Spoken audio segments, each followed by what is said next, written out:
Episode 1926-1930. Ketika invasi akhirnya dimulai, seluruh sisi utara wilayah ilahi timur menjadi basah kuyup dalam kekacauan dan darah. Xia Qingyue kembali ke penjara bulan sekali lagi, tetapi itu akan menjadi yang terakhir kalinya dia bertemu Sui Meiyin. Kakak Qingyue, Sui Meiyin berjalan ke arahnya dengan mata gemetar. Dia pasti sudah merasakan sesuatu. Xia Qingyue memanggil penusuk dunia dan lempengan yang diukir dengan panduan surga yang menentang dunia menjadi ada. Kemudian, dia mendorongnya dengan lembut ke tangan Sui Meiyin. Mulai sekarang, kamu adalah penguasa baru dan satu-satunya World Piercer. Tolong berikan dia bagian yang tidak lengkap dari panduan surga yang menentang dunia ini juga. Sui Meiyin dengan patuh menerimanya sebelum bertanya, apakah kakak Yun Ce akan datang? Xia Qingyue menjawab, perang yang terjadi di utara tampaknya besar, tapi itu berlangsung terlalu lama. Ini jelas merupakan gangguan bagi kekuatan inti mereka untuk menembus selatan tanpa terdeteksi. Kekuatannya telah mengubah praktisi gelap yang mendalam sehingga mereka tidak lagi membocorkan energi gelap yang dalam setiap saat, tetapi praktisi yang mendalam dari wilayah ilahi timur masih tidak tahu apa-apa tentang itu. Kesenjangan dalam intel ini adalah semua yang dibutuhkan wilayah ilahi utara untuk memberikan pukulan pedih ke wilayah ilahi timur. Petik 2. Momennya sudah sangat dekat. Itu sebabnya kamu harus pergi sekarang. Dipahami. Namun, Sui Meiyin tidak langsung berteleportasi. Dia melihat Xia Qingyue dengan bibir terbuka dan tertutup seolah-olah dia ingin mengatakan sesuatu, tetapi tidak tahu bagaimana memulainya. Xia Qingyue menggelengkan kepalanya sambil tersenyum. Jangan mencoba mengubah pikiranku. Jika ada, kamu harus senang bahwa aku akhirnya akan bebas dari ikatan aku. Tapi, tangan Sui Meiyin bergetar tak terkendali. Beri dia 4 giok pencitraan berkaca ilusi ketika waktunya tepat, lebih disukai setelah mereka menempati alam surga abadi. Proyeksi surga abadi adalah alat yang sempurna untuk mempublikasikan kebenaran di dalamnya. Mereka akan menghancurkan semangat juang dan moral wilayah ilahi timur, dan juga mengguncang wilayah ilahi barat dan wilayah ilahi selatan. Setelah kamu pergi, aku akan menyebarkan berita bahwa kamu telah melarikan diri dengan kekuatan penuh. Maka, semuanya akan sempurna. Air mata perlahan mengalir di pipi Sui Meiyin, tapi gadis itu hanya bisa menganggukkan kepalanya perlahan dan tegas. Itu akan selesai. Untuk semua orang di alam Dewa Bulan, tolong terus awasi mereka setelah aku pergi. Lanjut Xia Qingyue sambil tersenyum, aku telah mengirim semua kekuatan inti dari alam Dewa Bulan. Yue Wuji pada akhirnya akan membimbing mereka ke ruang di mana tidak ada yang bisa mendeteksi mereka. Aku akan menyerahkan alam Dewa Bulan dengan sempurna kepadanya. Tidak akan ada kematian atau kehancuran karena tidak ada yang akan mencoba untuk melawan. Menambahkan itu pada kematianku, tidak ada hal buruk yang harus terjadi pada alam Dewa Bulan. Petik 2. Ketika beberapa dekade, berabad-abad telah berlalu, dan dia berdiri di puncak dengan semua kebenciannya dihabiskan, tolong bujuk dia untuk mengembalikan alam Dewa Bulan ke Yue Wuji. Tunjukkan padanya bahwa Andalah yang menyelamatkan bintang kutub biru dan segalanya, dan dia secara alami akan menerima permintaan apapun yang kamu buat darinya. Nah, kamu tidak harus melakukan ini persis seperti yang aku katakan, aku yakin seseorang secerdas kamu akan menemukan cara yang lebih baik dari aku untuk menjelaskan sesuatu, metode yang lebih baik yang akan mengarah pada hasil yang lebih baik. Sui Meiyin menatap mata Xia Qingyue dan menjawab dengan sangat serius, jangan khawatir, saudari Qingyue. Aku pasti memenuhi janji kita. Namun, dia gagal. Itu karena Yun Ce tidak memberinya kesempatan sekecil apapun untuknya maupun alam Dewa Bulan. Setelah Sui Meiyin pergi, dan pelariannya ditemukan, Xia Qingyue telah mengusir Jin Yue karena membiarkan Sui Meiyin dengan sengaja, dalam kemarahan palsu, mengirim Lian Yue untuk mencari alam bintang terdekat, dan mengirim Yao Yue ke alam cahaya mengkilap.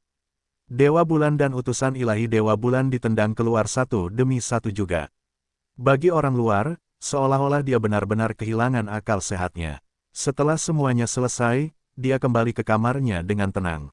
Segalanya berjalan persis seperti yang dia prediksi. Praktisi gelap yang mendalam yang telah menyelinap ke sisi selatan wilayah ilahi Etern tanpa diketahui segera memamerkan taring mereka dan menyergap alam bintang yang tak terhitung jumlahnya yang tidak curiga. Adapun alam Dewa Surga Abadi, tepat setelah Zhou Suzi menteleportasi kekuatan perlawanan yang baru saja dia kumpulkan ke sisi utara wilayah ilahi timur, formasi dimensi besar dihancurkan, dan sosok mengerikan melemparkan bayangannya yang menakutkan ke tanahnya. Itu menandai awal sebenarnya dari bencana iblis. Seluruh wilayah ilahi timur terperangkap dalam kekacauan besar. Sementara itu, Yue Wuji sedang menuju ke kamar Xia King Yue. Itu benar-benar kekacauan di luar, tetapi untuk beberapa alasan Kaisar Dewa Bulan tidak melakukan apa-apa. Terlalu ingin bahkan untuk memberi hormat kepada Kaisar Dewanya, Yue Wuji berseru saat dia menerobos pintu. Kaisar Dewa, alam bintang wilayah ilahi timur yang tak terhitung jumlahnya termasuk alam surga abadi itu sendiri sedang dirusak oleh iblis sekarang. Kita perlu memanggil semua Dewa Bulan dan utusan ilahi Dewa Bulan kembali kepada kita dan pergi untuk menyelamatkan mereka sekarang juga. Bahkan jika kita tidak menyelamatkan alam surga abadi, kita masih membutuhkan semua orang untuk mempertahankan wilayah kita. Orang-orang iblis telah dengan jelas merencanakan ini untuk waktu yang lama, dan kehebatan mereka melebihi setiap harapan. Mereka mungkin akan menyerang kita kapan saja. Dia sudah bingung dengan keributan Xia King Yue yang luar biasa besar pada pelarian Sui Meiyin sebelumnya, tetapi kelambanannya terhadap neraka di depan pintunya ini semakin membuatnya bingung. Dia benar-benar diliputi kecemasan saat ini. Wuji, sangat kontras dengan kepanikan Dewa Bulan Emas, suara Xia King Yue tetap dingin dan sepi seperti bulan yang dingin. Aku punya sesuatu untuk diberikan padamu. Petik 2 tanda tanya petik 2. Yue Wuji hendak bertanya apa itu ketika cahaya bulan dengan kemurnian tak terbatas menusuk pupilnya dan menyetrumnya hingga terdiam. Itu karena Xia King Yue memegang artefak warisan dan jantung dari alam Dewa Bulan, mutiara mengkilap bulan kekaisaran. Yue Wuji, kata Xia King Yue perlahan, mulai sekarang, kamu adalah kaisar dewa baru dari alam Dewa Bulan. Lutut Yue Wuji terlihat lemas. Dia telah menjadi satu kelemahan dari jatuh berlutut. Masih dalam keterkejutan yang luar biasa, dia mundur selangkah dan berkata, Dewa Kaisar, apa yang kamu katakan? Ini bukan lelucon. Xia King Yue mendorong Imperial Moon Glaze Pearl ke Yue Wuji sambil mengumpulkan jejak jiwa di ujung jarinya. Kemudian, dia menembakkannya ke dahinya. Jejak jiwa berisi lokasi dan informasi dari ruang alam bawah yang jauh. Setelah kamu menerima Imperial Moon Glaze Pearl, kamu akan segera mengirim transmisi suara ke Dewa Bulan dan utusan ilahi dan membimbing mereka ke ruang ini. Kamu akan melakukan perjalanan dengan metode tercepat dan paling tersembunyi yang mungkin. Tidak ada yang mengambil satu langkah keluar dari ruang setelah semua orang memasukinya. Jangan khawatir, ketika waktunya tepat, seseorang akan bertemu denganmu dan membawamu kembali ke dunia luar. Pada titik ini, makna Xia King Yue menjadi sangat jelas.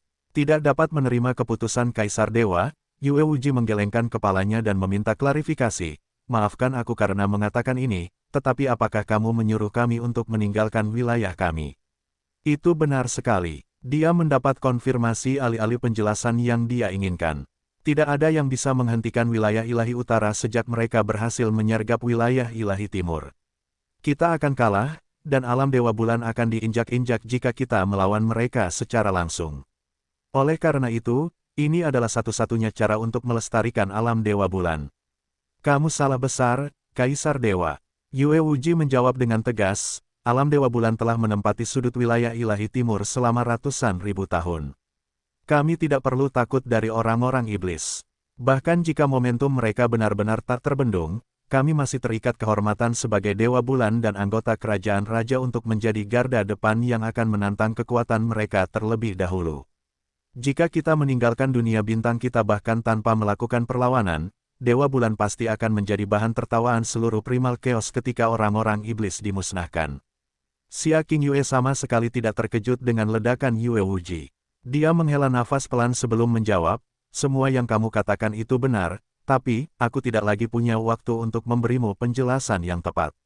Yang aku minta dari kamu hanyalah mengingat satu hal. Petik 2. Cahaya ungu di pupil matanya bersinar melalui pupil Yue Wuji dan ke dalam jiwanya, aku berutang budi besar kepada almarhum Kaisar Dewa Bulan yang mungkin tidak dapat dilunasi dengan 10.000 kematian. Aku bahkan telah bersumpah untuk melindungi alam Dewa Bulan tepat di depan makamnya. Aku tidak akan pernah mengkhianati alam Dewa Bulan. Aku tahu pelarian ini tampaknya sangat memalukan, tetapi percayalah ketika aku mengatakan bahwa setiap pilihan lain benar-benar lebih buruk untuk alam Dewa Bulan. Petik 2. Yue Wuji ingin berbicara lebih banyak, tapi lupa mempertanyakan validitas pernyataannya. dia bahkan tidak bisa berkata-kata pada sorot mata Xia Qingyue. Namun, ada satu hal yang sangat dia yakini. Xia Qingyue tidak akan pernah mengkhianati alam Dewa Bulan. Bencana gelap ini jauh lebih kejam dari yang bisa kamu bayangkan.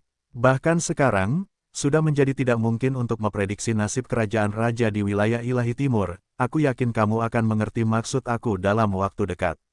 Tapi untuk saat ini, dia memperhatikannya dengan otoritas Kaisar Dewa dan permohonan yang dalam. Kamu belum menerima mutiara berkilau bulan kekaisaran, jadi aku masih Kaisar Dewamu. Sebagai subjek aku, kamu tidak boleh melanggar perintah aku. Selain itu, setelah kamu menerima mutiara berkilau bulan kekaisaran, masa depan dan terutama keselamatan garis keturunan Dewa Bulan akan berada di tangan kamu. Sebagai Kaisar Dewa Bulan, kamu harus melindungi garis keturunan Dewa Bulan dengan segala cara. Memahami, keheningan yang sangat lama kemudian, Yue Wuji akhirnya berlutut dan menggenggam tangannya di depannya. Wuji, harus mematuhi perintah Kaisar Dewa. Ketika suaranya yang bergetar selesai, dia dengan sangat perlahan memegang Imperial Moon Glaze Pearl di tangannya. Xia Qingyue berbalik dan berbisik dengan suara yang hampir tidak terlihat, aku menyerahkan segalanya padamu, Paman. Petik 2 tanda seru tanda tanya petik 2. Yue Wuji tiba-tiba mendongak dan mengunci pandangannya ke punggungnya. Bisikannya begitu lembut sehingga dia tidak yakin apakah dia membayangkan apa yang dia katakan. Pergi sekarang, akan ada waktu untuk ragu-ragu dan penundaan nanti. Yue Wuji pergi seperti yang diperintahkan. Mulai sekarang, Xia Qingyue bukan lagi Kaisar Dewa Bulan. Dia hanyalah Xia Qingyue. Dia meninggalkan kamarnya, melayang di atas kota bulan ilahi, dan menyaksikan proyeksi langsung dari alam surga abadi yang dibantai dalam keheningan. Dia menyaksikan langit birunya diwarnai merah, tanahnya tersedak di bawah tumpukan dan tumpukan tubuh. Leluhur agung surga abadi dipaksa untuk menunjukkan dirinya untuk mempertahankan wilayahnya hanya untuk dibunuh dengan cara yang memalukan dan banyak lagi. Dia menjadi saksi sampai akhir dari wilayah Raja Wilayah Timur. Kota bulan ilahi sangat sunyi malam ini. Bulan sabit di langit juga begitu jernih dan terang sehingga melukis kota dengan kemilau perak yang indah. Untuk sesaat, rasanya saat damai tidak akan pernah berakhir sampai tiba-tiba, rasa dingin membanjiri tatapannya. Itu karena dia merasakan aura Qianye Yinger terpancar dari dunia bintang terdekat. Mereka sudah di sini. Kebenciannya padaku begitu kuat sehingga dia tidak bisa menunggu lebih lama lagi. Cahaya bulan menyelimuti tubuhnya, dan jubah ungu yang membuatnya menjadi Kaisar Dewa Bulan jatuh. Sesaat kemudian, mereka digantikan oleh gaun merah. Pada saat itu, bulan itu sendiri terasa seperti tiruan pucat dari kecantikannya. Aku tidak bisa memilih awalku, tapi setidaknya, aku bisa memilih bagaimana ceritaku berakhir. Dia membuka telapak tangannya, dan pedang ilahi tiang ungu bersinar ungu tua. Dia mengangkat lengannya, tetapi dia tidak menatap pedangnya, tetapi lengan merah melilit lengannya yang ramping. Untuk sesaat, lengan merahnya terpantul di mata ungunya. Setelah mimpi, dia menyadari bahwa merah adalah warna pertama dalam hidupnya. Sebuah item perlahan meluncur ke bawah lengan bajunya, tapi dia segera menangkapnya dengan auranya dan memindahkannya ke tangannya. Itu adalah kontrak pernikahan, kontrak yang sama yang dia hancurkan di depan matanya. Kontrak pernikahan terbuka di tangannya. Awan mengambang angin biru, Xiao Qingyue. Itu adalah tulisan tangan yang sama, pasangan nama yang sama. Kenapa kamu nyata, ketika yang lainnya palsu? Jari-jarinya mengepal semakin erat saat dia berbisik. Tiba-tiba, dia melipat kontrak pernikahan dan meletakkannya kembali di dalam selempangnya. Matanya berubah dingin, dan kekuatan besar melonjak dari tubuhnya. Dia kemudian terbang menuju alam bintang di mana aura Qianye Yinger memancar sampai sosoknya menyusut sama sekali. Dia melihat Yun Ce dan bersiap untuk membakar kekuatan hidupnya untuk membunuh Qianye Yinger. Namun, gemuruh, pada saat itu, Yun Ce menutup semua indranya. Sekali waktu, pemandangan alam Dewa Bulan yang hancur menjadi debu kosmik telah membuatnya tertawa sampai gila. Hari ini, dia bahkan tidak berani menonton atau mendengarkannya. Apakah takdir, benar-benar, tak terhindarkan? Kenangan akan bisikan tanpa jiwa dan wajah tak berwarnanya terdengar di lautan jiwanya. Setelah semua yang dia lihat dari Recollection of Nothingness Xia Qingyue, Yun Ce bahkan tidak berani membayangkan bagaimana perasaannya ketika Moon God Realm yang dia sumpah untuk lindungi hancur menjadi apa-apa tepat di depan matanya. The Recollection of Nothingness akhirnya berakhir. Semua yang terjadi setelahnya adalah kenangan yang mereka berdua bagikan. Mengalami kembali mereka adalah semacam siksaan yang melampaui apapun yang bisa dijelaskan oleh Yun Che. Di dunia nyata, tubuhnya berkedut, giginya bergemeletuk, dan wajahnya berlinang air mata. Tidak peduli berapa kali dia mengatupkan giginya, air mata tidak akan berhenti mengalir. Apakah kamu menyesal mempelajari semuanya? Kesadarannya telah kembali ke dunia nyata sebelum dia menyadarinya, tetapi suara sementara itu masih terngiang dengan jelas di benaknya. Yun Che tidak menjawab. Dia tidak bisa. Kamu masih punya satu kesempatan. Aku bisa menghapus semua kenangan menyakitkan ini untukmu, lanjutnya. Perlahan, kamu dapat memilih untuk melupakan semuanya, atau hanya mempertahankan kebencian dan ketidakpedulianmu terhadapnya. Itu juga yang diinginkan Xia Qingyue. Satu-satunya jawaban yang dia dapatkan adalah kedutan tubuhnya yang menyiksa, dan suara air matanya yang tak henti-hentinya menetes ke pakaian dan tanahnya. Itu menyakitkan. Hatiku, jiwaku, keyakinanku, rasanya seperti ada sesuatu yang memotong semuanya menjadi potongan-potongan kecil. Rasa sakit tidak akan berakhir. Jauh di atas langit, 4 wanita mengawasinya diam-diam dengan ekspresi sedih, berat atau rumit di wajah mereka. Dia meringkuk seperti udang, dan setiap bagian tubuhnya mengejang kesakitan. Tapi untuk alasan apapun, dia bahkan tidak bisa melolong untuk menghilangkan sedikit rasa sakitnya. Mereka tidak pernah membayangkan bahwa mereka akan melihatnya seperti ini setelah dia menjadi Kaisar Agung Alam Semesta. Yun Che telah duduk di sini selama lebih dari 2 minggu, tapi tidak ada satu momen pun di mana dia tidak berkedut kesakitan. Mereka tidak tahu apa yang sedang dialami Yun Che. Mereka hanya bisa mengawasinya dalam diam dan menemaninya seperti ini. Xia Qingyue, Qi Wuyao menghela nafas kecil sebelum melihat ke langit. Rencananya cukup sempurna. Apa yang benar-benar mengungkap semuanya bukanlah kekurangan dalam rencananya atau putaran nasib, tetapi obsesi mendalam yang Yun Che pura-pura tidak ada sampai dia akhirnya menemukan sesuatu yang bisa menvalidasi semuanya. Dia tidak pernah melupakan Xia Qingyue. Dia selalu berharap bahwa itu semua palsu. Ketika kesempatan itu akhirnya datang, dia melakukan segala daya untuk membuktikan bahwa itu benar. Dia berpura-pura tidak peduli dengan apa yang kukatakan padanya saat itu, tapi kenyataannya, justru sebaliknya. Sui Meiyin menekan wajahnya ke bahu Mu Xuanyin dan terisak-isak tak terkendali. Penampilan menyakitkan Yun Che telah menyakitinya sama banyak. Rahasianya tidak bisa lagi disimpan, jadi dia hanya bisa mengakui semuanya kepada mereka. Qianye Yinger tiba-tiba bergerak ke arah Yun Che. Dia diam dan tidak bergerak selama ini, tapi sepertinya dia tidak bisa menahan dirinya lebih lama lagi. Namun, sebuah tangan segera menangkap pergelangan tangannya. Jangan ganggu dia. Suara rendah dan dingin Mu Xuanyin terdengar di belakang telinganya. Qianye Yinger menutup matanya dan menekan auranya yang naik sedikit demi sedikit. Berbalik sehingga dia tidak bisa melihat penampilan Yun Che yang tersiksa lagi, dia bergumam pada dirinya sendiri, mengapa aku yang hidup? Qi Wuyao melirik Qianye Yinger sebelum menggenggam tangannya. Rasanya cukup dingin untuk mendinginkan hatinya. Fakta bahwa kamu berpikir seperti ini membuktikan bahwa kamu bukan lagi Dewi Brahma Monark yang berdosa, masa lalu tidak dapat diubah, tetapi masa depan bisa. Qianye Yinger, Qi Wuyao melanjutkan sambil mengusapkan jarinya dengan lembut ke telapak tangan Qianye Yinger. Mungkin butuh waktu dan penebusan yang tak terbayangkan, tetapi selama kamu terus hidup, kamu akan menemukan cara untuk memaafkan diri sendiri suatu hari nanti. Kamu adalah orang yang mendukungnya selama saat-saat tergelap dalam hidupnya. Sekarang dan di masa depan, dia juga tidak bisa hidup tanpamu. Tentang ini aku yakin, dan kamu juga harus mempercayainya. Qianye Yinger dengan ringan menepis tangan Qi Wuyao, dan dia tidak berbalik untuk menghadapnya.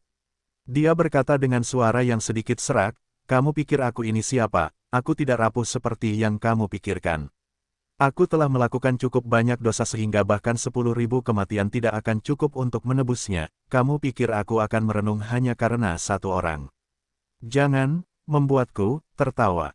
Qi Wuyao tersenyum kecil melihat reaksi Qianye Yinger. Sebelum mengalihkan pandangannya kembali ke suaminya. Kemudian, dia menghela nafas panjang di dalam pikirannya. Apakah itu menyakitkan? Bagus. Itu yang pantas kamu dapatkan. Semua yang dia lakukan untukmu, semua yang dia korbankan untuk menyelamatkanmu. Mungkin menyakitkan seperti 10.000 pedang menusuk jiwamu, tapi itu masih lebih baik daripada tidak pernah mengetahui kebenarannya, bukan? Yun Ce tidak tahu berapa lama waktu telah berlalu saat dia mengalami recollection of nothingness.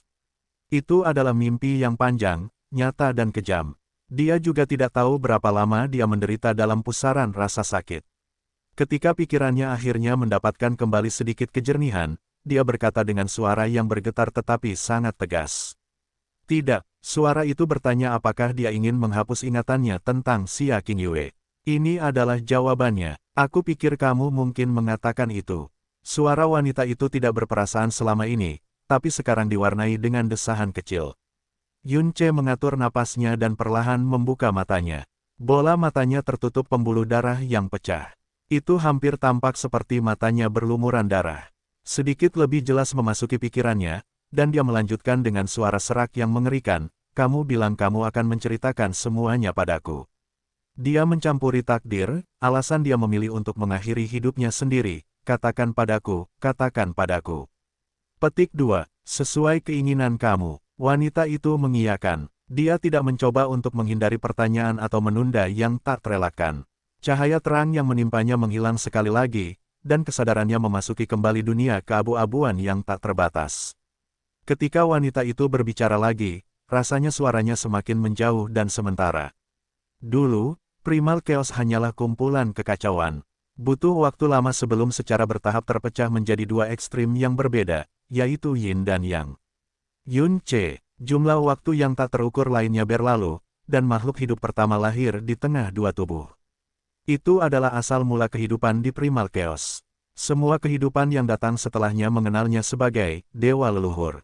Tunggu, Yun Ce memilih momen ini untuk menyela suara. Aku ingin tahu apa yang terjadi pada Qingyue, bukan asal mula Primal Chaos. Namun kita harus membicarakannya jika aku ingin menjelaskan keberadaan dan nasibnya dengan benar. Jawabannya mengejutkan Yun Ce dan membuat pikirannya yang hampir tidak teratur menjadi kacau sekali lagi. Nasib Qingyue adalah terikat dengan asal-usul Primal Chaos. Dia telah mendengar setiap kata sejelas hari, tetapi mereka tidak masuk akal sama sekali ketika dirangkai menjadi sebuah kalimat. Jadi dia mengumpulkan fokusnya dan diam-diam menunggu suara itu berbicara lagi. Seiring berjalannya waktu, dia yang kemudian dikenal sebagai dewa leluhur tumbuh semakin sadar diri dan cerdas. Dialah yang menciptakan bahasa, energi yang dalam, seni yang dalam, dan banyak lagi, namun, semakin lengkap kesadarannya, semakin dia dipenuhi dengan kesepian yang tak terbatas. Dia diasuh dari Primal Chaos.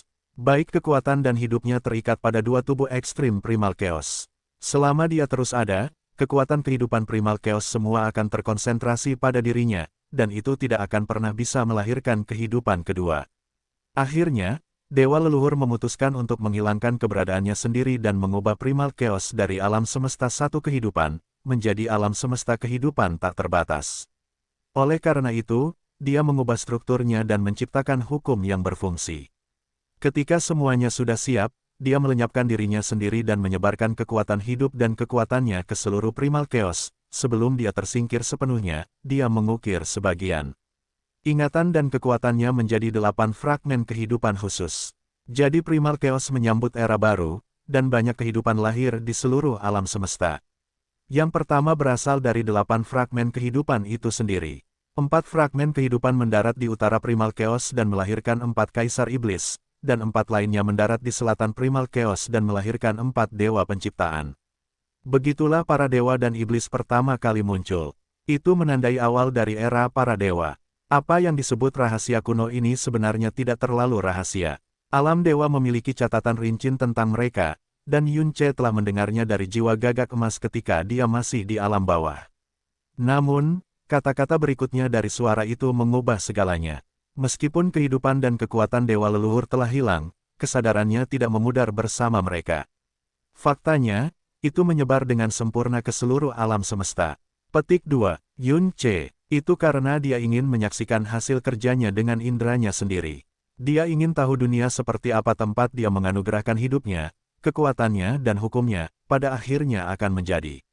Petik 2. Lebih banyak waktu berlalu, 100 tahun, 1000 tahun, 10.000 tahun, 100 juta tahun. Beberapa balapan berkembang pesat di lingkungan mereka dan menjadi lebih kuat. Beberapa tidak dan dimusnahkan. Beberapa planet diciptakan dan diubah menjadi daerah bintang, dan beberapa dihancurkan karena satu dan lain alasan. Dipandu oleh hukum yang dia ciptakan, alam semesta itu sendiri melahirkan atau menyempurnakan lebih banyak hukum dan aturan untuk menjaga dan menyeimbangkan dirinya dengan lebih baik. Di atas alam fana, kehidupan yang lebih tinggi yang menguasai dua tubuh ekstrim yin dan yang secara bertahap datang untuk menolak satu sama lain. Salah satunya adalah ras dewa, dan yang lainnya adalah ras iblis. Petik 2. Dewa leluhur tersebar di seluruh alam semesta. Dia telah menyaksikan setiap kemajuan yang dibuat selama era para dewa, setiap perubahan kecil dan besar yang terjadi selama ini. Sebelum dia menyadarinya, waktu yang sangat lama telah berlalu sejak dia menciptakan dunia ini. Meski begitu, dia tidak menghilangkan kesadarannya sendiri karena dia telah terikat pada dunia yang dia ciptakan. Dia ingin terus menonton dan menikmati berbagai ekspresi kehidupan. Dia ingin menjadi saksi dari semua perubahan waktu yang tidak terduga. Suatu hari, sumbu yang akan mengakhiri era dewa dinyalakan. Setelah menemukan penyatuan tabu antara dewa pencipta elemen Nisuan dan kaisar iblis pemalu surga Jie Yuan, kaisar dewa penghukum surga Moe memutuskan untuk mengasingkan kaisar iblis pemalu surga dari primal chaos dengan pedang leluhur penghukum surga. Akibatnya, hubungan antara ras dewa dan ras iblis menjadi sangat tidak dapat didamaikan. Moe meninggal jauh lebih awal dari perkiraan umurnya karena penggunaan pedang leluhur penghukum surga yang berlebihan. Tidak lama setelah dia meninggal, benih kebencian yang terpendam sejak dahulu kala akhirnya mekar dengan kekuatan penuh. Tidak seperti semua konflik besar atau kecil di masa lalu, perang ini adalah kebakaran besar yang tak terkendali seperti yang belum pernah dilihat primal chaos. Kekuatan ilahi meletus di seluruh primal chaos. Tak terhitung orang tak bersalah terbunuh, dan banyak ruang dihancurkan. Lebih penting lagi, aura dan hukum primal chaos dipelintir atau dihancurkan sedikit demi sedikit. Bagi dewa leluhur, perang besar ini tidak lebih dari pengalaman yang menarik. Apapun yang terjadi pada era ini, perubahan, kehancuran, kelahiran kembali, itu semua hanyalah konsekuensi dari pilihan yang dibuat oleh kehidupan yang menjalaninya. Bukan saja dia tidak menyesali akhir, dia bahkan menantikan era baru yang akan lahir dari perang besar ini. Namun, pada titik waktu tertentu selama akhir perang, dia tiba-tiba menyadari adanya gangguan yang tidak wajar. Energi alam semesta primordial, energi roh dari jalan ilahi, dan aura iblis kegelapan, di tengah-tengah ruang yang bergejolak ini, mereka semua membanjiri arah tertentu. Abis. Saat itulah dia menyadari bahwa kekurangan dan retakan telah muncul pada hukum yang dia berikan kepada Abis. Abis. Yun Ce berbisik tanpa sadar. Dasar dari keberadaan adalah keseimbangan, suara wanita itu menjelaskan. Di mana ada keberadaan, di situ ada kepunahan. Primal chaos yang kamu tahu hanyalah setengah dari primal chaos asli. Setengah tempat kamu berada disebut dunia keberadaan. Setengah lainnya yang kamu tidak tahu disebut dunia kepunahan. Dewa leluhur menamakannya jurang. Jurang maut. Kedua kata itu segera mengingatkannya pada fenomena paling misterius dan menakutkan di dunia, jurang ketiadaan. Seolah merasakan pikiran Yun Ce, suara itu menjawab, itulah yang sekarang dikenal sebagai jurang ketiadaan.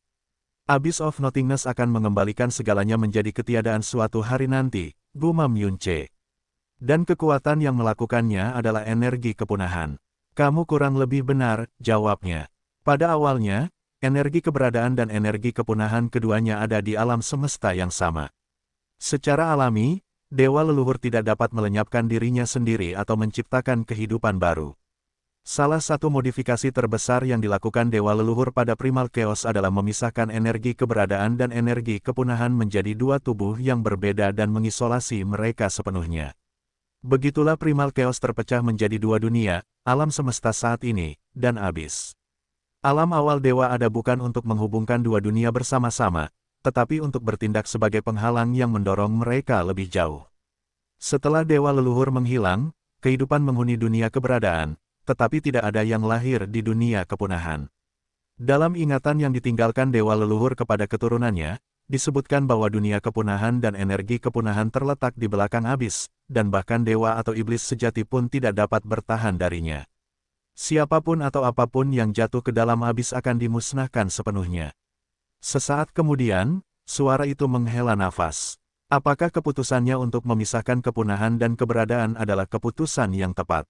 Apakah dia berhasil membangun keseimbangan baru untuk primal chaos? atau dia hanya meruntuhkan keseimbangan alaminya, keadaan terbaik yang seharusnya. Itu bukanlah sesuatu yang bisa dikatakan oleh dewa leluhur sendiri pada saat itu. Melihat perkembangan dan kemakmuran dunia saat ini, setidaknya itu bukan keputusan yang buruk. Lanjutkan, Yun Ce mencoba mendesak suara itu untuk melanjutkannya. Hatinya membara dengan keinginan untuk mengetahui apa hubungannya semua ini dengan Xia Qingyue. Juga, sama kacaunya seperti dia sekarang, dia menyadari bahwa suara yang berbicara kepadanya di lautan jiwanya tidak lain adalah kehendak dewa leluhur yang ada. Semua yang dia katakan padanya sejauh ini adalah sesuatu yang hanya diketahui oleh dewa leluhur sendiri. Dia tidak pernah membayangkan bahwa suatu hari dia akan berinteraksi dengan satu keberadaan yang lebih tinggi daripada Kaisar Iblis dan Dewa Penciptaan, keberadaan tertinggi sejati di seluruh primal chaos. Alasan dia bisa berinteraksi dengannya, apakah itu karena dia mengolah manual surga yang menentang dunia, seni ilahi leluhur yang dia tinggalkan. Petik 2. Ruang akan runtuh, kekuatan akan memudar, kehidupan akan memudar, dan cahaya akan meredup, tidak ada yang namanya keabadian sejati di dunia ini. Semua hal, bahkan kekuatan dan hukum yang ditinggalkan oleh dewa leluhur sendiri akan memudar suatu hari nanti. Pembaptisan waktu dan dampak negatif dari perang besar antara dewa dan iblis, hukum yang diberikan kepada abis rusak dengan sangat cepat saat cacat pertama muncul, dan kehendak dewa leluhur dengan cepat menemukan itu secara langsung. Ketika dia mencoba untuk memeriksa abis, dia terkejut menemukan bahwa abis entah bagaimana telah melepaskan diri dari hukumnya. Bahkan wasiatnya tidak bisa memasuki abis lagi. Biasanya, dewa leluhur tidak akan pernah mengganggu kejadian alam semesta. Segala sesuatu yang terjadi adalah pilihan zaman, dan dia hanyalah pengamat yang acuh tak acuh terhadap semuanya. Lagi pula dia tidak bisa ikut campur. Dia telah menghilangkan keberadaannya sendiri dan hanya meninggalkan keinginannya. Namun, abis adalah cerita yang sama sekali berbeda, terutama karena telah melanggar hukumnya. Dia adalah pencipta abis, jadi dia tahu lebih baik dari siapapun apa isinya. Jika energi kepunahan di dalamnya berputar di luar kendali dan tumpah ke dunia keberadaan, apapun dan segalanya akan dihancurkan. Petik 2. Yun Ce. Klaim suara itu mengejutkannya, tetapi dia tidak terlalu khawatir. Catatan yang berasal dari era para dewa jelas terbatas, tetapi sejauh yang dia tahu tidak ada yang pernah menemukan sesuatu yang abnormal mengenai Abyss of Nothingness sejak tahap terakhir dari perang besar antara para dewa dan iblis sampai sekarang. Selain itu, semua catatan tentang Abyss of Nothingness pada dasarnya menggambarkan hal yang sama, bahwa itu adalah lubang yang sangat kosong dan sunyi yang tampaknya hampir membeku dalam waktu kecuali seseorang melemparkan sesuatu ke dalamnya. Pada titik mana, itu akan berubah menjadi rahang kejam yang melahap segalanya. Dewa leluhur berpikir panjang dan keras setelah mendeteksi bahwa Abyss telah bebas dari hukum yang dia berikan padanya. Pada akhirnya, dia sampai pada keputusan. Dia memutuskan untuk melahirkan kembali dirinya sendiri ke dalam primal chaos. Yun Ce tercengang lagi. Kekacauan primal bukan lagi miliknya, jadi dia tidak akan memiliki kekuatan asal leluhur dalam jumlah tak terbatas untuk dipanggil bahkan jika kelahirannya kembali sukses. Konon, dia akan memiliki kekuatan yang cukup untuk memulihkan hukum di Abyss dan membatasinya sekali lagi. Ini adalah satu-satunya cara untuk mencegah hasil terburuk itu. Dewa leluhur telah mengembangkan cinta yang mendalam untuk semua yang hidup, dan dia tidak tahan melihatnya kembali ke keadaan tak bernyawa, kembali pada awal primal chaos, melindungi sedang melakukan peristiwa kepunahan mereka sendiri pada saat itu. Petik 2. Kelahiran kembali, dari Dewa Leluhur. Yun Ce menggumamkan 5 kata yang bahkan akan mengejutkan dewa sejati kuno hingga tak bisa berkata-kata. Apakah kamu, apakah dia berhasil? Kelahiran kembali Dewa Leluhur tidak mudah, tentu saja. Baik memperbaiki esensinya dan memulihkan tubuh suci leluhurnya membutuhkan energi alam semesta primordial dalam jumlah yang luar biasa dan 1000 reinkarnasi. 1000 reinkarnasi, itu adalah kumpulan kata-kata lain yang benar-benar melebihi imajinasi siapapun. Tanpa sepengetahuan semua orang, kelahiran kembali dewa leluhur dimulai sebelum perang para dewa dan iblis bahkan berakhir, dan sementara energi primal chaos masih mengalir ke Abyss. Pada siklus pertamanya, dia dilahirkan dari ras dewa. Dia secara bertahap terbangun sebagai dewa sejati saat dia tumbuh dewasa, dan dia seharusnya menjalani hidup yang panjang jika dia tidak dilahirkan di tengah perang yang paling mengerikan. Dia meninggal ketika dia baru berusia 6000 tahun. Pada siklus keduanya, dia dilahirkan dari ras iblis. Dia hanya hidup 4.000 tahun untuk alasan yang sama. Pada siklus ketiganya, dia terlahir sebagai putri ras laut, tapi dia masih mengalami nasib yang sama meskipun bukan ras dewa atau ras iblis. Dia tewas dalam salah satu pertempuran kecil antara dewa dan iblis. Pada siklus keempatnya, dia terlahir sebagai Vince berwarna-warni roh ilusi. Dia melihat dunia dengan cara yang benar-benar berbeda melalui pandangan yang sama sekali berbeda, namun, dia masih binasa dalam perang antara para dewa dan iblis, dan rasnya sendiri menjadi punah sepenuhnya. Yun Ce tidak bisa benar-benar membayangkan betapa kuatnya dewa sejati dan iblis sejati, tapi dia pasti bisa membayangkan betapa tragisnya terjebak dalam perang yang benar-benar di luar kendali sebagai manusia. Setiap kehidupan di mana dia mati sesuai dengan kehendak takdir dianggap sebagai siklus yang lengkap. Terkadang, dia adalah seorang pria. Terkadang, dia adalah seekor naga. Terkadang, dia adalah burung phoenix, elang, kupu-kupu, serangga, rumput, pohon, bunga. Tidak peduli bagaimana jadinya dia di kehidupan selanjutnya, dia selalu mewarisi ingatan dan kehendak penuh dewa leluhur. Dia menyaksikan dan mengalami semuanya dengan kesadaran diri yang sempurna.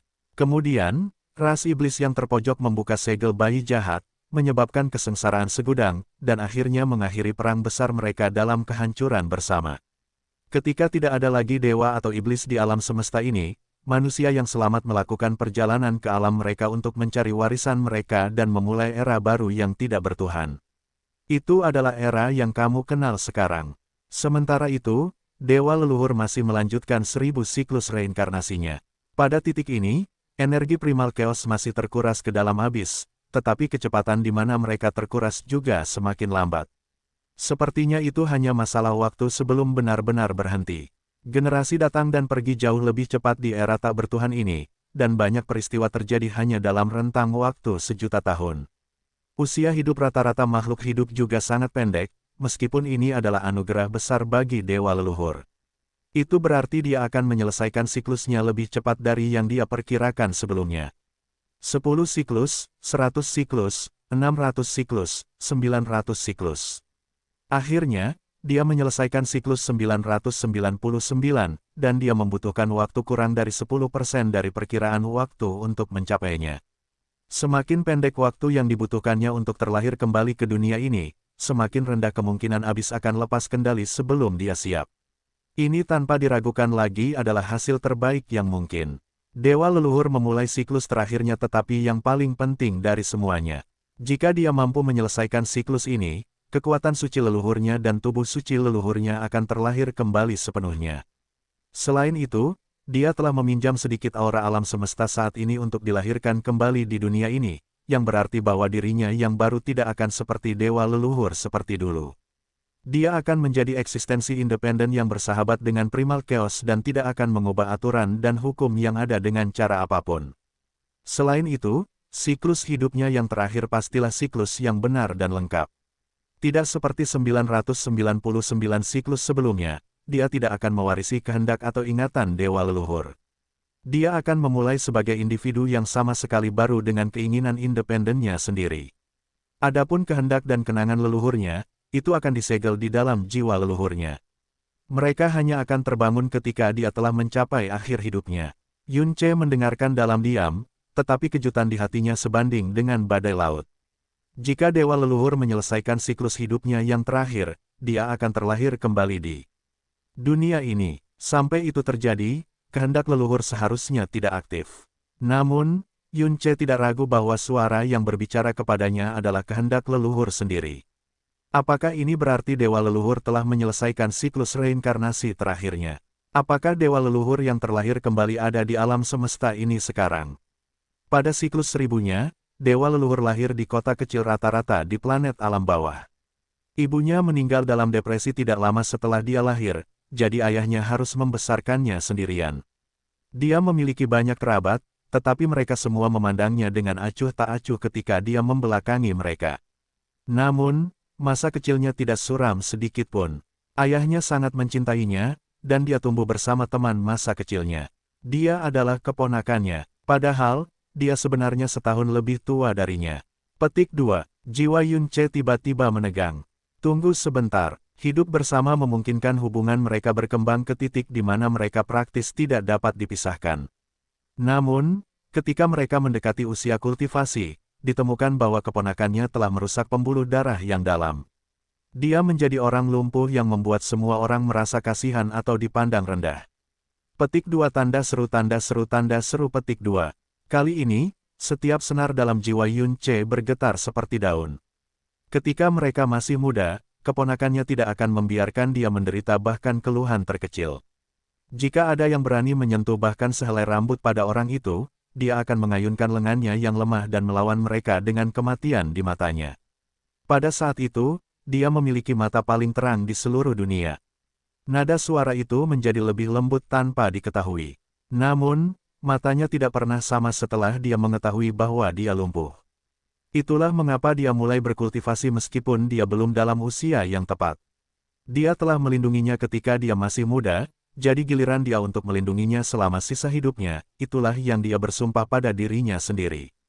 Biasanya, dia juga menjadi terikat padanya sampai pada titik di mana dia akan menjadi cemas dan mulai mencarinya ketika dia meninggalkan pandangannya bahkan untuk sesaat. Cinta yang dalam bukan satu-satunya alasan dia ingin melindunginya. Dia juga menjadi sangat bergantung padanya sehingga dia tidak bisa membayangkan hidup tanpanya. Waktu berlalu, dan mereka mencapai masa remaja. Namun, mereka tetap tak terpisahkan seperti biasanya. Dia berusia 16 tahun, dan dia 15 tahun itu. Itu adalah hari pernikahannya. Tunggu-tunggu, Yun Che tidak bisa mempertahankan ketenangannya lagi. Jiwanya gemetar, dan pikirannya terasa kacau seperti hilang. Siklus terakhir Dewa Leluhur, dia. Dalam kehidupan ini, namanya adalah Xiao Lingqi. Sejak Yun Che menyadari bahwa dia berbicara dengan Dewa Leluhur sendiri, dia telah memperlakukannya seperti makhluk tertinggi di seluruh alam semesta, yaitu dia. Dia tidak berani melepaskan tekanan spiritual yang secara alami dia paksakan pada orang lain dalam norma, dia juga tidak berani mengganggunya terlalu sering. Dia mungkin Kaisar Agung Primal Chaos yang tak tertandingi, tetapi dia lebih kecil dari semut dibandingkan dengan Dewa Leluhur. Dunia ada karena Dewa Leluhur yang menciptakannya. Alasan dia menjalani 1000 reinkarnasi untuk hidup kembali adalah untuk menghilangkan ancaman tersembunyi bagi Primal Chaos juga. Baik keberadaan dan tujuannya pantas mendapatkan rasa hormat terbesarnya. Namun, ketika Dewa Leluhur mulai berbicara tentang siklus terakhir hidupnya, setiap kalimat yang dia ucapkan menimbulkan rasa deja vu.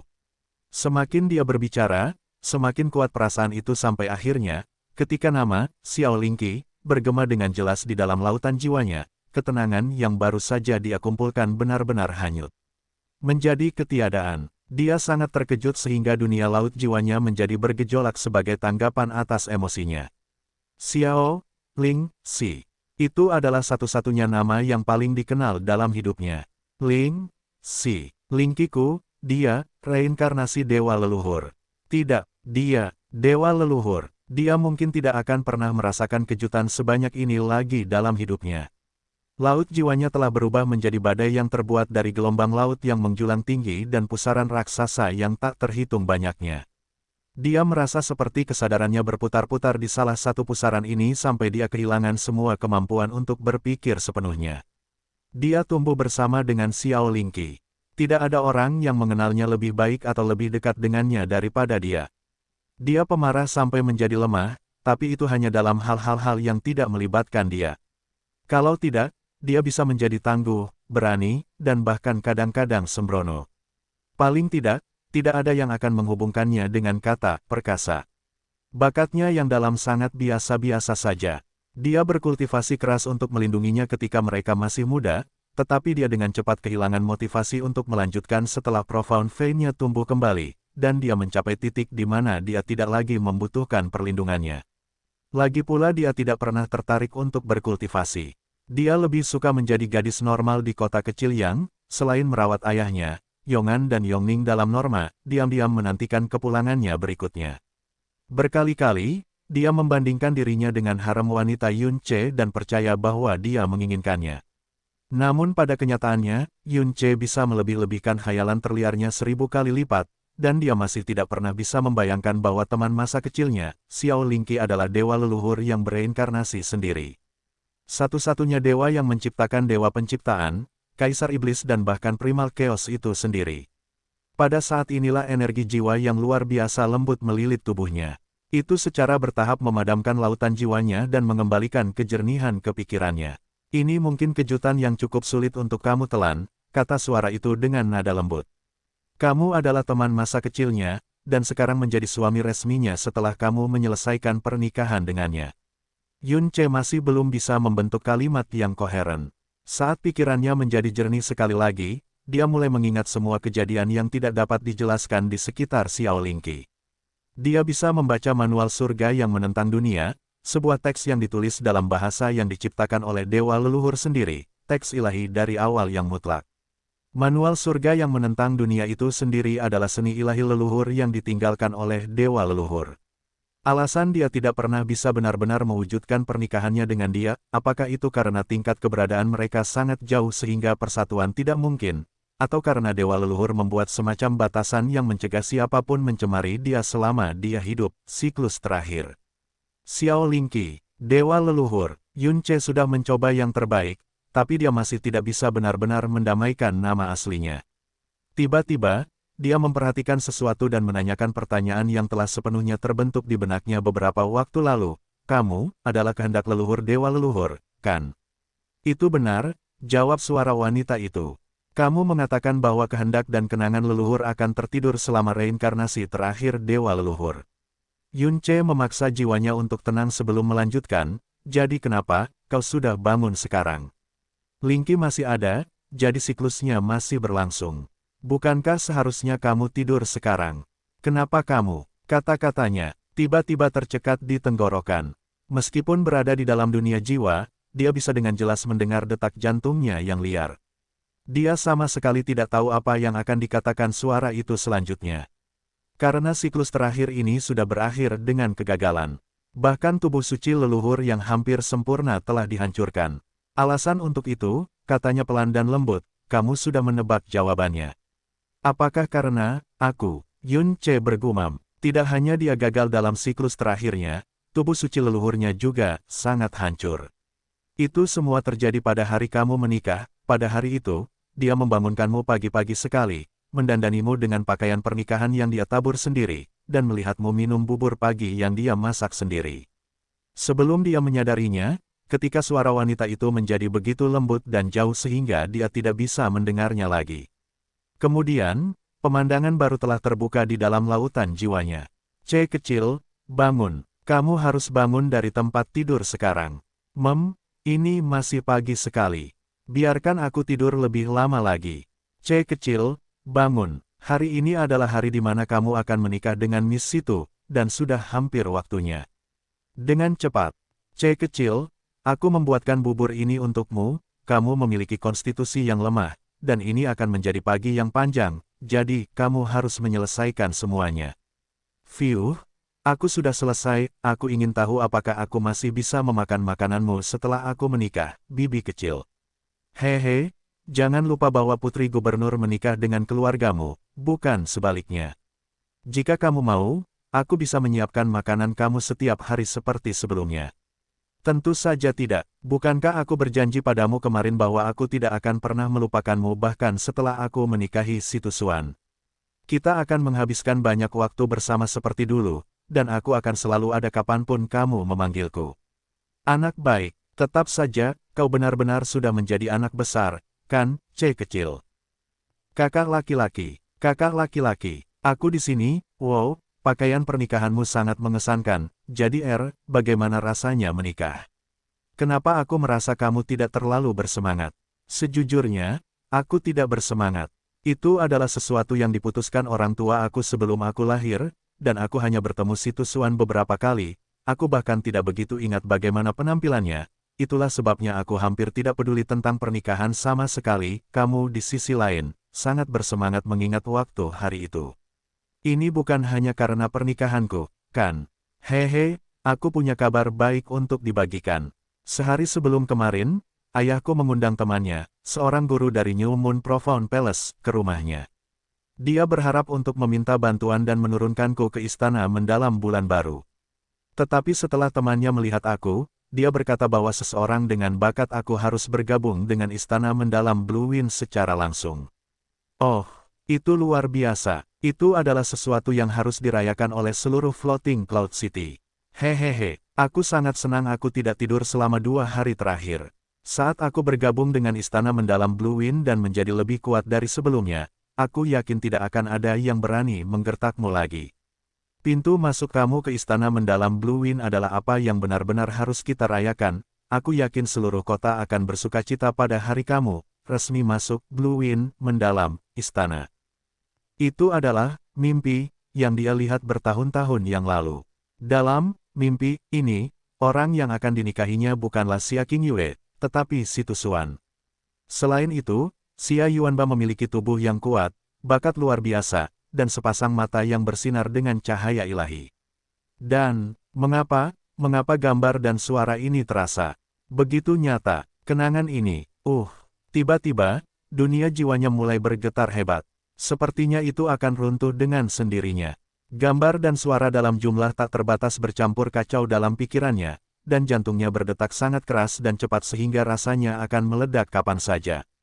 Kesadarannya memudar, dan ingatannya kabur. Rasanya seperti 1 miliar batang mengaduk lautan jiwanya. Dia ingin berteriak dan berjuang, tetapi dia tidak bisa mengeluarkan satu suara pun. Ling Qi, Yuanba, Si Tusuan, Xia Qingyue, King Yu. Tiba-tiba, gejolak di lautan jiwanya berhenti total. Kemudian, pikiran dan ingatannya menjadi jelas tidak seperti sebelumnya. Bahkan mimpinya menjadi sejelas kemarin. Namun, beberapa hal berkembang sebaliknya. Kenangan lamanya semakin kabur meskipun dia berjuang keras untuk mempertahankannya. Pada akhirnya, dia hanya bisa melihat mereka meninggalkan pikirannya dan bahkan jiwanya sepenuhnya. Dia menatap dunia abu-abu di depannya dengan kosong dan tidak bergerak. Apakah kamu mengingatnya sekarang? Suara wanita itu berbicara sekali lagi. Kenangan sejati yang tersembunyi di bawah ketiadaan. Yun Ce tidak bisa berkata apa-apa. Dia merasa seperti tiba-tiba jatuh ke dalam mimpi yang tak bisa dibangunkan. Bayi ayah angkatmu, Xiao Ying melakukan segala daya untuk menyelamatkan bukanlah putri Xia Hongyi, Xia Qingyue, tetapi putri gubernur Floating Cloud City, Si Tusuan. Sama saja, pria yang sangat berterima kasih kepada Xiao Ying sehingga dia secara terbuka menyatakan bahwa putrinya akan menikahi putra Xiao Ying bukanlah Xia Hongyi, tetapi Si Tunan, tentu saja, tunanganmu juga Si Tusuan, bukan Xia Qingyue. Xia Yuanba dalam ingatanmu adalah penampilannya yang sebenarnya sampai perubahan luar biasa menyusulnya ketika kamu berusia 16 tahun. Neng, Yun Ce mengeluarkan erangan rendah dari waktu ke waktu. Dia menderita bukan karena rasa sakit, tetapi semacam kebingungan, pemisahan, ketidaksejajaran, dan distorsi yang tidak dapat dijelaskan dengan tepat oleh kata dalam kamusnya. Yang bisa dia katakan hanyalah bahwa itu terasa sangat tidak menyenangkan. Semua ingatannya tentang Xia Yuanba sebelum dia berusia 16 tahun telah diubah. Xia Yuanba dalam ingatannya sekarang sangat cocok dengan Xia Yuanba dalam mimpinya, fisik yang kuat, bakat luar biasa, dan sepasang mata yang tampaknya mampu melihat menembus jiwa seseorang. Sama saja, semua ingatannya tentang Xia Qingyue sebelum dia berusia 16 tahun telah hilang dari pikirannya sepenuhnya. Mereka sudah dangkal secara tidak wajar di tempat pertama, tapi sekarang dia mengingat mereka seperti dia akan mimpi yang tak terlupakan, tidak nyata dan cenderung menghilang setiap saat. Selain itu, ingatan Si Tusuan telah menggantikannya. Jumlah kali dia bertemu dengan Si Tusuan selama 16 tahun pertama hidupnya dapat dihitung dengan satu tangan, tetapi masing-masing sejelas dan menyayat hati seperti kemarin.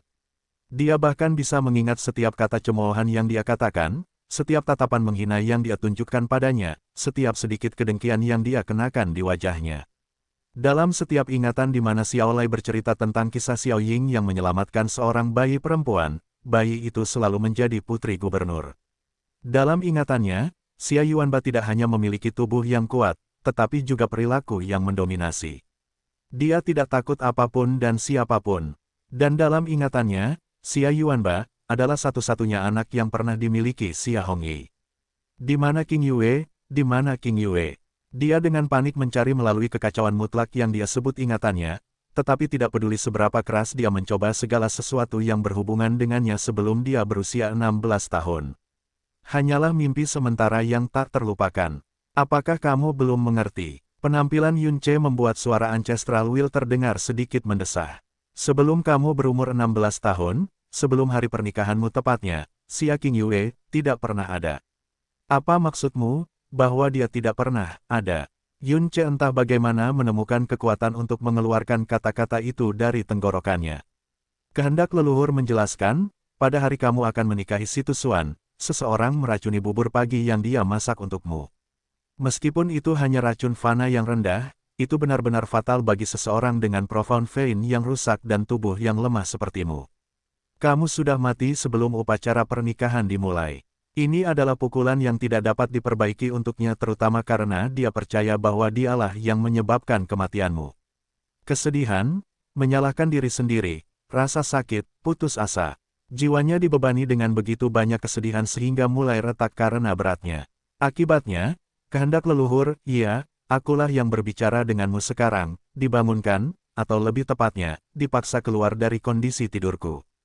Yun Ce, suara kehendak leluhur menjadi jauh lagi, dan pemandangan yang sangat familiar muncul di lautan jiwanya. Tirai merah, lilin merah menyala, tata letak yang familiar, itu adalah kamarnya di klan Xiao saat itu. Itu adalah hari di mana dia dan Xia Qingyue, Si Tusuan, menikah, dan salah satu titik balik terbesar dari nasibnya. Titik balik, dia telah dilahirkan kembali di benua Azure Cloud setelah dia diracun sampai mati pada hari pernikahannya. Ketika dia melompat turun dari Clouds End Cliff di Azure Cloud Continent, dia dihidupkan kembali di mayatnya dengan kenangan dari kedua masa kehidupan. Itu adalah misteri terbesar dalam hidupnya. Dia tidak pernah menemukan jawaban untuk itu. Bahkan setelah dia berdiri di puncak alam semesta, dia masih tidak tahu apa yang sebenarnya terjadi padanya saat itu. Ketika dia kembali ke benua Azure Cloud, dia terkejut menemukan bahwa itu adalah benua Azure Cloud dari bertahun-tahun yang lalu. Sulinger yang amnesia juga telah kembali menjadi seorang gadis. Yang lebih membingungkan adalah fakta bahwa Sulinger muda telah mendapatkan kembali ingatannya dengannya di lain waktu. Itu membuktikan bahwa hidupnya di benua Azure Cloud bukanlah mimpi. Mungkinkah alasan sebenarnya di balik semua misteri yang tidak dapat dijelaskan ini adalah menjadi, dalam adegan itu, dia terbaring tak bernyawa di tempat tidurnya dengan pakaian pernikahannya. Matanya terbuka, tapi seperti kaca dan sama sekali tidak berwarna. Di sampingnya, Xiaolai menekan tangannya ke jantungnya dan melakukan segala daya untuk mengusir racun di dalam tubuhnya. Bibir kakeknya membiru, dan wajahnya pucat pasi. Dia mencoba yang terbaik untuk tetap tenang, tetapi rasa sakit yang terkumpul di matanya sudah cukup untuk membuat siapapun menghindarinya. Xia Yuanba berlari menuju pintu keluar sambil meneriakkan nama mentor istana mendalam itu lagi dan lagi. Xiao Lingqi berlutut di tanah, mencengkeram telapak tangannya yang dingin dalam cengkeraman maut dan menangis sepuasnya. Cahaya tiba-tiba redup pada saat ini. Adegan memudar menjadi hitam, suara memudar menjadi hitam, semuanya memudar menjadi kegelapan sampai yang tersisa hanyalah sosok putus asa dan isak tangis seorang gadis. Memikirkan bahwa kesedihan benar-benar dapat menghancurkan jiwa seseorang, apakah ini kekuatan emosi manusia? Gadis yang menangis itu perlahan mendongak dengan linglung. Kamu siapa? Aku adalah kamu yang lain, dan kamu adalah aku yang lain. Kamu merasakanku saat aku muncul, bukan? Selamatkan C kecil. Pada awalnya, gumamannya selembut angin. Kemudian, saat cahaya yang tersebar di matanya menyipit menjadi seberkas harapan, dia memohon lebih keras dan lebih cepat seperti orang tenggelam yang menemukan sedotan untuk digantung. Selamatkan C kecil. Selamatkan C kecil. Petik 2. Kematian seorang manusia sama tidak pentingnya dengan hamburan setitik debu di alam semesta. Itu tidak pantas mendapat reaksi dari kamu, apalagi tingkat kesedihan ini. 1. Suara ilusi bergema di dunia yang tidak berwarna. Jiwamu telah hancur, dan aku telah terbangun. Siklus ini telah gagal, dan tubuh suci stainless kita tidak akan lengkap. Tidak penting, tidak ada untungnya, tetapi juga tidak ada ruginya. Kamu mungkin juga membangkitkan kembali keinginan kamu sekarang, mengalami alam fana ini sebagai diri fana kamu, dan menunda penyelesaian reinkarnasi kamu ke kehidupan berikutnya. Sekarang, biarkan keinginan kita bersatu sekali lagi. Ketika kamu telah kembali ke diri kamu yang sebenarnya, memori yang tidak penting ini akan terkubur di alam semesta kenangan lainnya, kamu tidak akan merasakan kesedihan lagi atas kematiannya.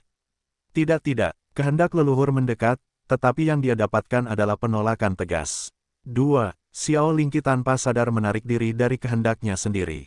Emosi yang dia pancarkan adalah ketakutan dan tekad. Bagaimanapun, dia adalah kehendak leluhur sebelum kehidupan ini. Dirinya saat ini tidak bisa memahaminya, tapi dia masih bisa merasakan keberadaannya secara samar. Itu sebabnya dia takut. Dia takut dia akan memperlakukan identitasnya sebagai Xiao Lingqi dan bahkan orang yang paling dia sayangi, Xiao Ce tidak berarti apa-apa jika dia menerimanya. Selamatkan dia, selamatkan dia, selamatkan dia. Dia memohon dengan berbisik lagi dan lagi. Dia memohon pada dirinya yang lain untuk menyelamatkan Yun Ce. Desahan panjang bergema di dunia yang tidak berwarna. Bagaimana keinginanku, kamu, begitu kuat meskipun baru lahir. Dahulu kala, kamu adalah eksistensi yang mengabaikan segalanya dan semua orang di dunia. Emosi manusia yang luar biasa selalu menarik untuk dilihat, tetapi hanya itu. Memikirkan, bahwa emosiku, kamu akan menyala secerah ini ketika kamu, dilahirkan kembali sebagai manusia. Selamatkan dia, tolong selamatkan dia. Dia terus mengulangi hal yang sama lagi dan lagi. Kamu bisa menyelamatkannya, kamu pasti punya cara untuk menyelamatkannya. Siklus hidup dan mati sulit untuk ditentang. Ini adalah salah satu hukum dasar yang kamu, telah tetapkan selama penciptaan dunia. Karena itu, ada beberapa ruang gerak untuk undang-undang ini. Petik 2. Kamu, belum menyelesaikan reinkarnasi kami, jadi kamu tidak dapat membalikkan kematiannya secara langsung. Namun, kamu, dapat membalikkan roda waktu dunia ini ke titik di mana dia masih hidup. Petik 2. Dengan cara ini, seolah-olah dia tidak pernah mati sejak awal, sehingga menghindari hukum yang telah kamu terapkan. Namun, kamu harus sangat menyadari harga dari melakukannya. Tidak masalah, tidak ada yang penting lagi, gadis itu bergumam sambil menggelengkan kepalanya kuat-kuat. Jiwanya masih amburadul, dan tidak mampu memenuhi apapun selain keinginan dan tekad untuk menyelamatkan Yun Ce. Aku hanya ingin dia hidup kembali, aku hanya ingin Ce kecilku hidup kembali. Kehendak kamu adalah kehendak terutama karena kehendak yang ada di pikiran kamu adalah kehendak terkuat yang pernah kamu, miliki sejak awal keberadaan kamu, Aku tidak akan bisa menentangnya. Kamu, bebas bertindak sesuka kamu tanpa mempedulikan konsekuensinya, tetapi kamu harus sadar bahwa dia hanyalah manusia biasa, makhluk fana yang sangat rapuh bahkan menurut standar fana. Dia hampir tidak mampu melewati bahaya apapun selama dia terjebak dengan tubuh yang tidak dapat berkultivasi. Petik 2. Kecuali dia dilindungi oleh kekuatan yang cukup, siapapun bisa membawanya ke jalan buntu seperti hari ini. Xiao Lingqi, kamu mungkin bisa menyelamatkannya hari ini, tetapi apakah kamu benar-benar akan menyelamatkannya lagi, dan lagi, dan lagi? Setiap kali kamu menggunakan metode ini untuk menyelamatkannya, tubuh suci ketiadaan kamu yang sudah tidak lengkap akan semakin rusak, belum lagi jumlah kerusakan yang dilakukan hanya akan meningkat dengan setiap pengulangan. Selain itu, dia tidak akan hidup untuk melihat ulang tahunnya yang ke-100 mengingat kondisi tubuhnya. Apa yang akan kamu lakukan selanjutnya? Mata gadis itu menjadi tidak fokus sekali lagi. Namun, cahaya ilahi yang aneh berkumpul di pupilnya hampir seketika. Kalau begitu, berikan dia bagian dari tubuh suci ketiadaanmu. Beri dia kekuatan, untuk melindungi dirinya dari apapun. Namun desahan panjang lainnya bergema di seluruh dunia yang tidak berwarna sebelum suara itu berlanjut. Tubuh suci lahir dari ketiadaan primal chaos. Itu juga tubuh leluhur yang hanya milik kamu. Untuk memberikan bahkan sepotong untuk manusia biasa. Sungguh gagasan yang konyol ini. Namun, kamu hanya bisa menuruti apa yang kamu inginkan. Yah, mungkin untuk memberinya tubuh suci tingkat fana, tetapi kamu harus tahu bahwa kondisiku kamu saat ini bahkan tidak akan memungkinkan kamu untuk memanifestasikan kekuatan kamu apalagi memberinya hadiahku, kekuatan kamu secara langsung. Bahkan jika itu bisa dilakukan, dia masih tidak memiliki profound vein untuk menanggung kekuatan kita, atau kekuatan apapun sama sekali. Tanpa kekuatan, siapapun dapat mengambil nyawanya apakah dia memiliki tubuh suci atau tidak. Dalam hal itu, satu-satunya kebaikan yang akan dilakukan tubuh suci untuknya adalah memperpanjang umurnya. Xiao Lingqi berbisik sambil menatap kehampaan hitam di depannya. Ada kehidupan yang tak terhitung jumlahnya dan nasib tak berujung di dunia ini, mengapa nasibnya harus begitu tidak adil? Dia terlahir cacat, dicemooh dan diperlakukan dengan acuh tak acuh karena kecacatannya, dan sekarang dia dibunuh ketika dia masih muda. Kenapa C kecilku harus mengalami nasib seperti itu? Keheningan yang lama kemudian, suara itu bertanya, aku ingin menulis ulang nasibnya. Dia akan memiliki tubuh suci, dan nasibnya akan ditulis ulang. Suaranya terdengar sangat rendah dan lambat. Dia sepertinya membangkitkan ingatannya, karena Yun Ce belum pernah melihat mata seperti itu pada Xiao Lingqi sampai sekarang. Belum lagi bahwa deklarasi yang dia buat adalah sesuatu yang hanya dimiliki oleh dewa leluhur sendiri. Tubuh suci akan memberinya kemampuan untuk menerima segala bentuk kekuatan termasuk hukum kehampaan yang tidak boleh disentuh oleh manusia. Dia akan mendapatkan kekuatan di luar batas maksimum dunia tak bertuhan ini hanya dalam waktu yang sangat singkat. Mengubah nasibnya akan memastikan bahwa dia akan selalu selamat dari kesengsaraan tidak peduli seberapa mengerikannya itu. Dia akan diberkati dengan keberuntungan yang begitu besar sehingga semua peluang dan kekayaan terbesar di dunia akan jatuh pada dirinya sendiri. Aku bisa melakukannya, aku tahu bahwa aku bisa melakukannya. Suara itu menjawab, nasib adalah satu-satunya hal yang tidak boleh diganggu oleh siapapun. Ini adalah salah satu hukum paling dasar, tetapi paling penting yang kamu telah tetapkan sejak penciptaan alam semesta. Itu karena gangguan terkecil dengan manusia paling rendah dapat mengakibatkan perubahan besar yang tak terbayangkan di masa depan. Keberuntungan adalah bagian dari takdir, dan begitu pula diseimbangkan oleh hukum yang paling ketat. Itu tidak dapat diciptakan dari ketiadaan bahkan oleh kamu. Jika aku harus mengubah nasibnya, satu-satunya hal yang kamu dapat mencoba kekuatan aku saat ini, adalah rantai takdir. Rantai takdir, Xiao Lingqi berbisik ketika dia mencoba mengidentifikasi konsepnya dengan pengetahuannya yang kabur. Semua makhluk hidup di alam semesta saat ini sudah memiliki nasib yang telah ditentukan. Oleh karena itu, rantai takdir hanya dapat diterapkan pada kehidupan baru, yang berarti bahwa kehidupan harus diciptakan terlebih dahulu sebelum nasibnya dapat diubah. Kamu dapat menangani kreasi ini, media ini yang akan dibuat untuk mengubah nasibnya sebagai artefak takdir. Namun, kehidupan baru ini masih merupakan kehidupannya sendiri. Nasibnya akan sangat tidak adil dan kejam karena hukum keseimbangan nasib yang tidak dapat dipatahkan. Maukah aku melanjutkan kursus ini meskipun mengetahui hal ini? Gadis itu menutup matanya tanpa ragu-ragu dan berkata, sudah kubilang. Aku hanya ingin dia hidup kembali, aku hanya ingin dia menjalani kehidupan yang damai dan tidak perlu lagi mengalami nasib yang menyedihkan. Tidak ada hal lain yang penting, tidak ada.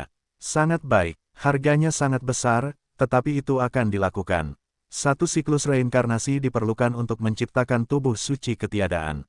Cermin samsara belum mendapatkan kembali kekuatannya, jadi kamu harus membangunkannya dengan paksa untuk membuat ini bekerja. Dia akan bereinkarnasi di planet yang sama ini, benua bernama Azure Cloud, itu sepertinya tujuan yang bagus. Sementara dia bereinkarnasi di benua Azure Cloud dan menjalani kehidupan yang diperlukan untuk sepenuhnya menerima tubuh suci, aku akan menghentikan roda waktu di seluruh dunia 3 selain benua Azure Cloud. Selama waktu ini, aku juga akan membuat artefak takdir, merasionalisasi keberadaannya, dan mengubah semua karma yang terlibat. Untungnya, Floating Cloud City hanyalah kota kecil dengan populasi kecil dan sedikit koneksi ke dunia luar. Memperbaiki karma kognisinya seharusnya relatif sederhana bahkan mengingat kekuatan kamu, yang tidak lengkap dan lemah. Itu harus dilakukan dalam waktu 5 tahun. Ketika siklus hidupnya selesai, dan dia kembali ke tubuh, Xiao Ce, aku akan membalikkan waktu benua Azure Cloud kembali seperti sebelumnya, dan memulai kembali roda waktu sekali lagi. Air mata terus mengalir di pipi gadis itu, tetapi pecahan di belakang matanya tidak separah dulu. Dia bergumam, dengan cara ini, C kecilku akan kembali, dan dia tidak akan serendah hati atau rapuh lagi. Jadi, apa yang akan menjadi artefak takdir yang ingin kamu ikat dengan takdirnya? Xiao Lingqi menjawab perlahan dan bingung, aku bibi kecilnya, jadi aku tidak akan pernah bisa menjadi istrinya. Namun, Si Tusuan tidak pantas menjadi istrinya, jadi aku ingin orang ini menggantikan Si Tusuan dan menjadi istrinya. Dia harus memiliki banyak bakat dan kemauan, eksterior yang keren di luar tetapi hati yang lembut di dalam. Aku ingin dia dapat melindunginya sebelum dia tumbuh dengan kekuatan penuh dan mampu menghilangkan atau memblokir setiap dan semua bahaya ke arahnya. Ada keheningan panjang lainnya sebelum suara itu berbicara. ada gumpalan energi alam semesta primordial yang luar biasa halus di kota awan terapung yang kecil ini. Bahkan mungkin energi primordial paling murni di alam semesta saat ini.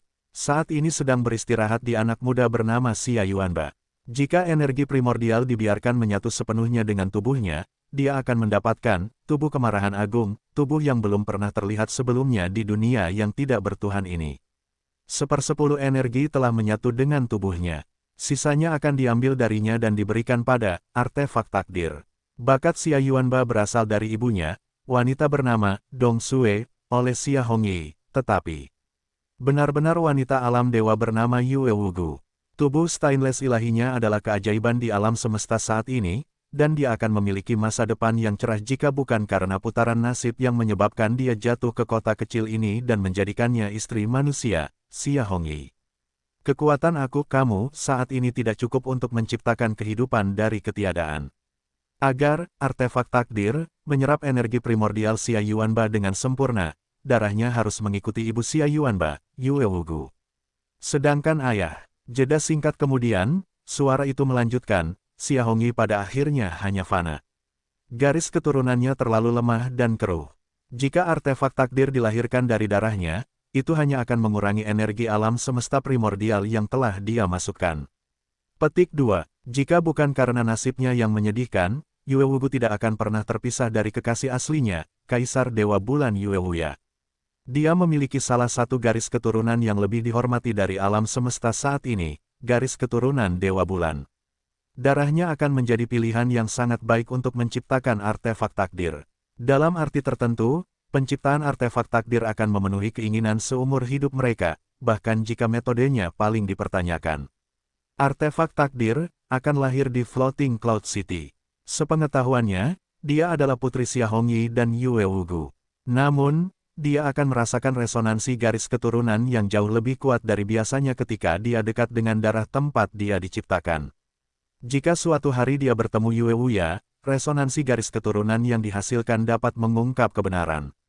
Mudah-mudahan, jarak antara dua dunia ini cukup jauh sehingga itu tidak akan terjadi terlalu cepat. Istana Abadi Awan Beku Utara adalah sekte yang ditinggalkan oleh penghuni alam dewa. Itu akan menjadi sekte artefak takdir sehingga dapat memberi mereka 4 kesempatan untuk melakukan kontak dengan pesawat yang lebih tinggi. Petik 2. Bentuk artefak takdir sudah terbentuk saat suara itu berbicara. Dia akan menjadi putri Yue Wugu dan Yue Wuya. Dia akan percaya bahwa Xia Hongyi adalah ayahnya dan menjadi murid Frozen Cloud Asgard. Dia akan mencuri energi Xia Yuanba dari alam semesta primordial sebagai miliknya dan menikahi Yun Che sebagai istrinya. Dia akan percaya bahwa Xia Hongyi adalah ayahnya, jadi nama belakangnya adalah Xia. Xia Hongyi adalah pria dengan cinta tunggal, dan cintanya pada Yue Wugu tidak pernah pudar meskipun dia telah pergi dari hidupnya selama bertahun-tahun. Dalam hal ini, artefak takdir akan diberi nama Xia King Yue, cinta Xia untuk bulan. Xia King Yue, gadis itu membisikkan namanya. Dia akan melindungi Little Che dengan baik, kan? Tidak ada yang namanya absolusi bahkan untuk artefak takdir, aku kamu mungkin telah menciptakannya, tetapi aku kamu tidak memiliki kendali atas apa yang akhirnya dia menjadi. Dia dan masa depan terakhirnya bahkan lebih tak terduga. Namun, dia akan diberkati dengan keberuntungan besar selama rantai takdir tetap tidak terputus. Dia akan terus mendapatkan kekayaan yang kebanyakan orang bahkan tidak bisa impikan, dan menggabungkannya dengan tubuh suci ketiadaan, dia akan mencapai titik di mana dia melampaui setiap makhluk hidup di alam semesta dalam waktu yang sangat singkat. Dia, di sisi lain, nasib secara otomatis mencari keseimbangan, dan karena mereka diikat bersama oleh rantai takdir, keberuntungannya yang besar akan menjadi kemalangannya yang besar. Semua yang dia pedulikan akan mengalami nasib yang paling kejam. Sebagai seorang saudara perempuan, saudaranya akan menghadapi ancaman kematian lagi dan lagi. Sebagai seorang murid, sektenya akan menghadapi ancaman kehancuran. Sebagai seorang anak perempuan, orang tuanya akan menemui akhir yang mengerikan. Sebagai orang tua, anak-anaknya akan meninggal dini. Dan sebagai penguasa, tanah yang dia pimpin akan hancur menjadi debu. Kemalangannya adalah keberuntungan Xiao Che. Begitulah rantai takdir. Itu belum semuanya. Dia adalah ciptaan dari ketiadaan, jadi hanya masalah waktu sebelum dia melihat melalui tabir dan menyadari kebenaran keberadaannya. Dia mungkin telah tumbuh ke titik di mana dia tidak lagi membutuhkan artefak takdir untuk melindunginya, tetapi dia tidak akan pernah bisa memaafkan dirinya sendiri. Dia mungkin memilih untuk mengakhiri hidupnya sehingga kemalangan tidak akan menimpa orang-orang yang dia sayangi lagi. Biaya yang tak terbayangkan, dan rantai takdir yang paling kejam, apakah kamu masih akan melakukan ini? Ini adalah terakhir kalinya dia bertanya. Cahaya di mata Xiao Lingqi tetap tidak berubah. Dia berkata perlahan dan tegas, kenangan tentang dewa leluhur tampak begitu dekat namun begitu jauh. Oleh karena itu, aku tidak dapat memastikan apa yang akan aku lakukan sebagai dia. Tapi sekarang, aku akan menyelamatkannya, bahkan jika aku harus mengubur seluruh dunia untuk melakukannya. Ini adalah kehendak terakhir, kehendak yang tidak pernah berubah. Suara itu semakin jauh, dan retakan mulai muncul di dunia yang gelap gulita. Dengan biaya 600 siklus samsara, kehendakmu, aku, akan terjadi.